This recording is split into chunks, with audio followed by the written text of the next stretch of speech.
আসসালামু আলাইকুম everyone, the educators কর্নারে তোমাদের সবাইকে স্বাগতম। তো আজকে অনলাইনে নেওয়া আমার প্রথম ক্লাস আর কি, এইভাবে নেওয়া। তো যদি কোনো ভুল ত্রুটি হয়ে থাকে আশা করি তোমরা সবাই ক্ষমা সুন্দর দৃষ্টিতে দেখবা।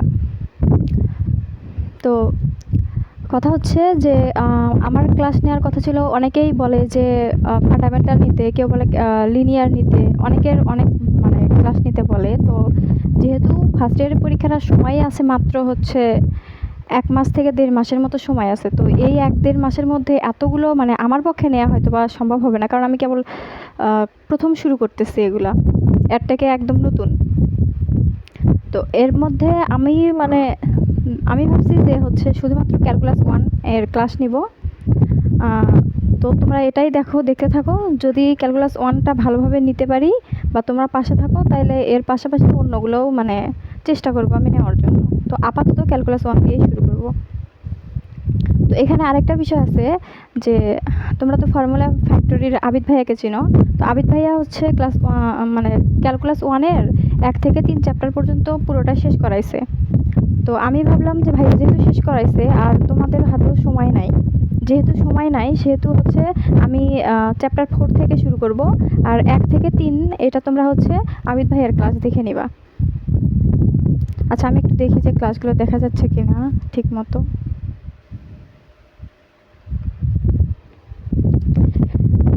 ঠিক আছে, তো চলো এখন এই চ্যাপ্টারটা 4-এ হচ্ছে চ্যাপ্টারের নাম হচ্ছে পর্যায়ক্রমিক অন্তরীকরণ। তো পর্যায়ক্রমিক অন্তরীকরণ কি এটা আমাদেরকে আগে বোঝা লাগবে, প্লাস এই অধ্যায়ের সবথেকে গুরুত্বপূর্ণ ম্যাথ কোনগুলো সেগুলো আমাদেরকে দেখতে হবে আগে, সেই অনুযায়ী আমাদেরকে ম্যাথ করা লাগবে। তো প্রথমে বলি যে এই অধ্যায়টা হচ্ছে থিওরি বেসড, মানে এই অধ্যায়ে থিওরি বেশি আর অঙ্ক খুবই কম। থিওরির মধ্যে তোমাদেরকে 3টা থিওরি করা লাগবে আর একটা হচ্ছে অঙ্ক করা লাগবে। এই 4টা ম্যাথ করলে 4-এ একদম ডান হয়ে যাবে। তো চলো আমরা দেখি।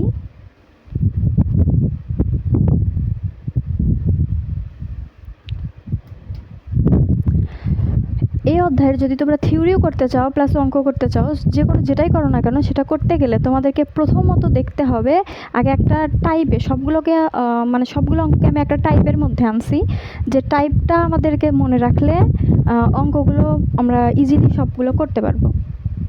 তো চলো দেখি যে টাইপ 1-এ আমি রাখছি যে প্রদত্ত ফাংশনকে এক্স এর সাপেক্ষে কয়েকবার অন্তরীকরণ করতে হবে। অর্থাৎ প্রদত্ত ফাংশন তোমার দেয়া থাকতে হবে, ওয়াই দেয়া থাকবে, Y equal F of X, এরকম ধরলাম যে একটা ফাংশন দেয়া আছে। তো এরকম প্রদত্ত যে ফাংশনটা দেয়া থাকবে, এই এফ অফ এক্সকে এক্স এর সাপেক্ষে একবার অন্তরীকরণ করতে হবে। তো আমরা যে কোনো একটা ফাংশনকে এক্স এর সাপেক্ষে যদি অন্তরীকরণ করি বা ওয়াইকে যদি এক্স এর সাপেক্ষে অন্তরীকরণ করলে আমাদের কি পাবো, আমরা এখান থেকে y1 পাচ্ছি, 2বার অন্তরীকরণ করলে y2 পাচ্ছি, 3বার অন্তরীকরণ করলে y3 পাচ্ছি। এভাবে অন্তরীকরণ করতে করতে মানে yn পর্যন্ত আমরা অন্তরীকরণ করতে পারবো।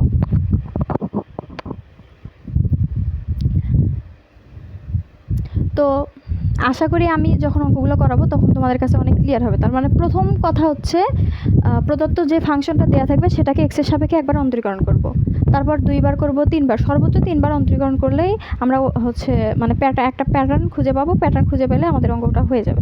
এবার 2 নম্বরে আসি যে প্রতিবার অন্তরীকরণের পর প্রাপ্ত ফাংশনকে হচ্ছে প্রশ্নে দেওয়া ফাংশনে রূপান্তর করতে হবে। অর্থাৎ প্রত্যেকবার অন্তরীকরণ, যখন ওয়ানের মান একটা বের করলাম, আমরা ওয়ানের মান বের করার পরে যে প্রাপ্ত ফাংশন, ধরেন ওয়ানের মান যদি এখান থেকে সাইন এক্স দেওয়া থাকে, তো আমরা ওয়ান যদি একবার অন্তরীকরণ করলে এখান থেকে কী পাবো, কজ এক্স পাবো না?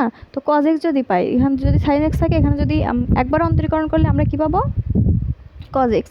যদি আমরা কজ এক্স পাই, এটাই বলছে যে প্রাপ্ত ফলাফল কি পাইলাম আমরা, কজ এক্স। এই কজ এক্সকে আবার সাইন এক্সে রূপান্তর করা লাগবে।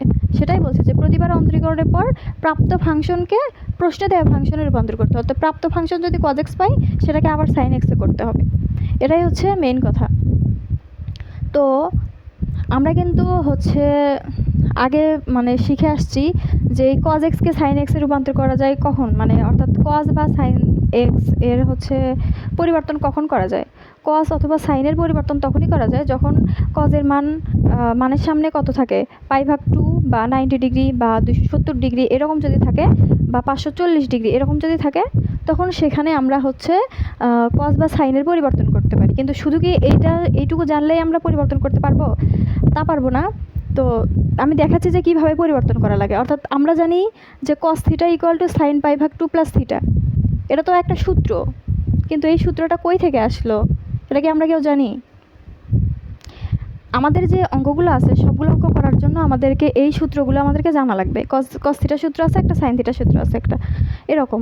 তো দেখি যে cos theta equal to sine pi ভাগ 2 প্লাস থিটা, এই যে মানটা আসছে, অর্থাৎ cos থিটার মান যে এটা আসছে, এটা কই থেকে আসলো, কিভাবে আসলো, হুট করে যে উদয় হয়েছে তা তো নয়। তো চলো দেখি যে এটা জানার আগে আমাদেরকে হচ্ছে চতুর্ভাগ সম্পর্কে জানা লাগবে। অর্থাৎ ত্রিকোণমিতিক চতুর্ভাগ যদি আমরা দেখি,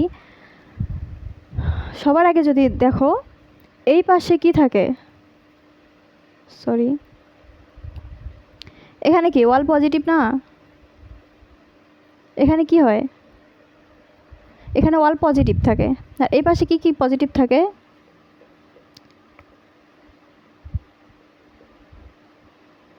এখানে সাইন, দ্বিতীয় কোয়াড্রেন্টে কি থাকে, সাইন আর কোসেক হচ্ছে পজিটিভ থাকে, আর এখানে থাকে তৃতীয়তে থাকে ট্যান আর হচ্ছে কট পজিটিভ থাকে, আর চতুর্থ যেটা থাকে, চতুর্থ থেকে কোনটা কোনটা পজিটিভ থাকে,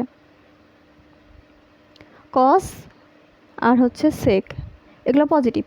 তো যদি দেখি এক্ষেত্রে এটা কত ডিগ্রি, এটা হচ্ছে 0 ডিগ্রি, এটা পাই ভাগ 2, এটা কত পাই 180 ডিগ্রি, আর এটা 3 পাই ভাগ 2, অর্থাৎ কত হচ্ছে এটা হচ্ছে 270 ডিগ্রি, আর এখানে হচ্ছে এটা আমরা হচ্ছে 2 পাই লিখতে পারি, এটা হচ্ছে 360 ডিগ্রি। তো এই যে cos theta equal to sine pi ভাগ 2 প্লাস থিটা, এটা যে আসলো, এটা কই থেকে আসলো, এখান থেকে আসবে। তো দেখি এটা সমান,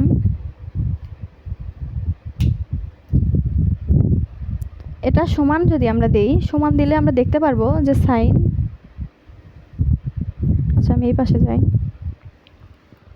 দেখো সাইন পাই ভাগ 2 ইন্টু এর সাথে কত আছে, 1 গুণ অবস্থায় আছে, প্লাস থিটা, এটা লিখি সমান, এখন এখান থেকে এই মানটা আমরা cos থিটার মানটা নিয়ে আসবো।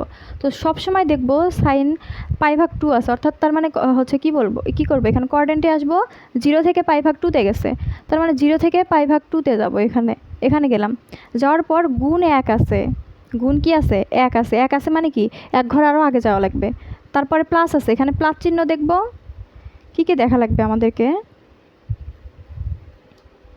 আমার কাছে শক্তিই নেই, এখানে 1 আর এখানে প্লাস, এখানে দেখা লাগবে যে পাই ভাগ 2 এর পরে জোড় সংখ্যা আছে নাকি বিজোড় সংখ্যা আছে, প্লাস চিহ্ন আছে নাকি মাইনাস চিহ্ন আছে, এটা আমাদেরকে দেখতে হবে।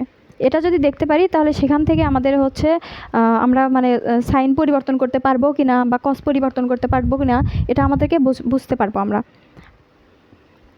তো চলো দেখি যে এখানে যেহেতু পাই ভাগ 2 ইন্টু 1 প্লাস হচ্ছে থিটা আছে, তো এই যে 1 আছে, 1 থাকার মানেটা কি, 1 থাকার মানেটা হচ্ছে যেহেতু 0 থেকে পাই ভাগ 2 পর্যন্ত গেছে, 2 পর্যন্ত গেলে এখানে মান তো 1 আছে, তাহলে 1 মানে কি আরও এক ঘর কি হবে, সামনে আসবে না পিছনে যাবে, এক ঘর আসবে, এখন সামনে আসবে নাকি পিছনে যাবে সেটা দেখব, এখানে যে পজিটিভ চিহ্নটা আছে সেটা দেখে। তো পজিটিভ যদি চিহ্ন থাকে তখন সেক্ষেত্রে আমরা কি করব, সামনের দিকে আগাবো।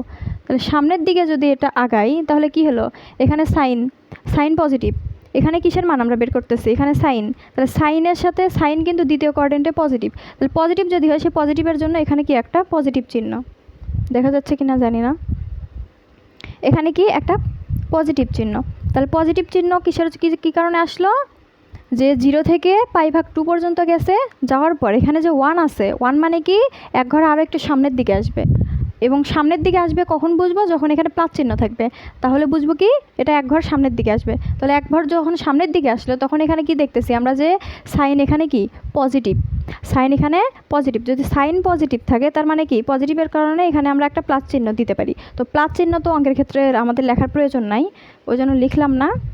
এখন দেখি সাইন এখানে কি পজিটিভ আসছে, তো এখন দেখব যে সাইনের মান পরিবর্তন হবে কি হবে না। সাইনের মান পরিবর্তনের ক্ষেত্রে আমাদের আরেকটা বিষয় জানা লাগে, সেই বিষয়টা হচ্ছে এই যে 1 যে আছে এখানে, অর্থাৎ এটা তোমাদেরকে মাথায় নিবা তোমরা, যে পাই ভাগ 2 এর পরে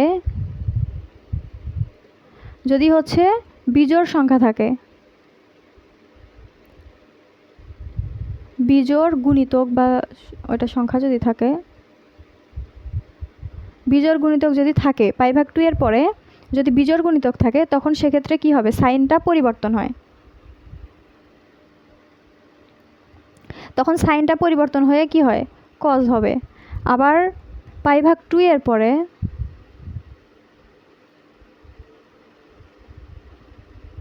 π/2 এর পরে যদি বিজোড় গুণিতক না থেকে যদি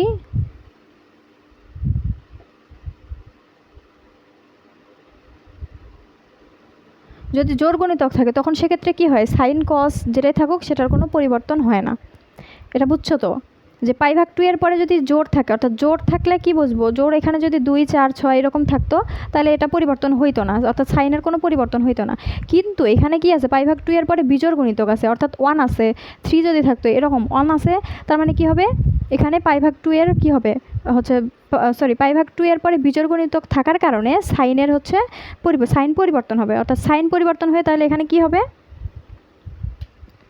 এখানে সাইনটা পরিবর্তন হয়ে তখন কি আসবে, কজ আসবে। আমার কথা কি বুঝতে পারছো তোমরা? যদি না বুঝতে পারো ক্লাসটা আবার দেখবা। তাহলে এটুকু বুঝলাম, কজ এটুকুর কাজ চলে গেল। তাহলে এখানে কি বাকি থাকলো, থিটা বাকি থাকলো, সেই থিটা আমরা এখানে বসালাম। তাহলে এখন কি বুঝতে পারছো তোমরা যে আসলে কস থিটা সমান সাইন π/2 প্লাস থিটা, এটা আমরা কি হুজুগে লিখি, এমনি এমনি লিখি, তা তো লিখি না। এটারও কি একটা মানে ওই যে হচ্ছে চতুর্ভাগ থেকেই আমরা এই মানটা মানে লিখতে পারি বা জানতে পারি। সবাই এটা মুখস্থ করি, কিন্তু আসল কই থেকে আসছে এটা, সেটাও তো আমাদের জানা দরকার। তো সেটা আমি দেখালাম, আশা করি তোমরা বুঝতে পারছো। আর যদি না বুঝতে পারো আরেকবার একটু ক্লাসটা দেখবা দয়া করে। তো চলো এখন হচ্ছে ধাপ হচ্ছে 3 নম্বর ধাপে কি বলছে, যে প্রতিটি ধাপ একটি নির্দিষ্ট প্যাটার্ন ফলো করবে যার এনতম অন্তরীকরণ করলে উত্তর পাওয়া যাবে। এটা হচ্ছে লাস্ট স্টেপ একদম, যে প্রত্যেকটা অন্তরীকরণ প্রথমে কি করব, y1, y2, y3 বের করব। তারপর হচ্ছে যেই মানটা বের হবে সেটাকে কি করব, প্রাপ্ত ফলাফল অনুযায়ী প্রাপ্ত ফাংশনকে প্রশ্ন দেওয়া ফাংশনে করব। প্রাপ্ত ফাংশন যদি cos x পাই, সেটাকে প্রশ্নে যদি sin x থাকে তো sin x আমাদেরকে বানাইতে হবে। বানানোর জন্য কি করতে হবে, এই যে চতুর্ভাগ থেকে আমরা সেটা বানাবো। ঠিক আছে।